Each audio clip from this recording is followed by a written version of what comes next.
I love that sound. Follow it all the way to your screen. Time for a Tech Daily Update here on Expresso.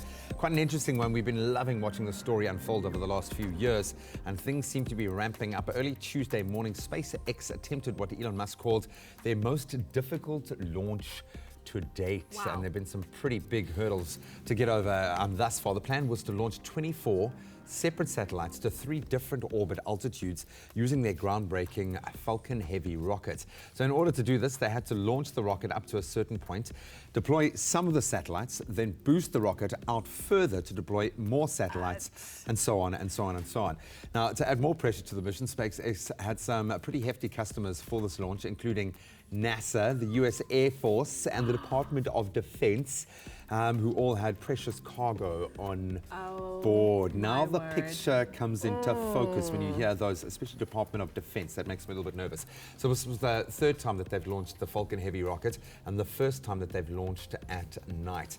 And 2 of the 3 reusable boosters successfully landed back on ground, but unfortunately the central booster was traveling too fast and crashed into the ocean. What? But nobody was hurt. Nobody. Oh. Nobody was hurt, but that's amazing. Yeah. This is kind of James Bond level tech, you know? Awesome, man. I hear you. Well, here's another awesome story. Now, Lightyear is a car company founded by some former members of a team from the Netherlands who won 3 World Solar Challenge races.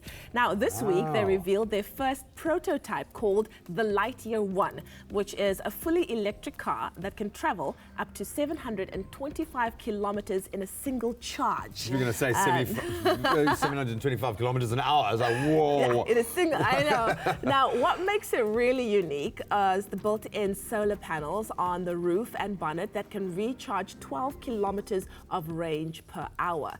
Now, because it's smaller, it's also got a lightweight battery. The Lightyear 1 is also able to charge up to 400 kilometers overnight from a regular home plug. Unfortunately, it comes with a hefty price tag of, wait for it, 1.9 million rand. Just 1.9 million rand, you know? Gee, for those dollar millionaires living in South Africa. Yeah, all of those that have, if you guys have recently moved out of Gauteng as a billionaire, South African billionaire, think about saving the planet one kilometer at a time. That is awesome. That is our Tech Daily Update. Come on.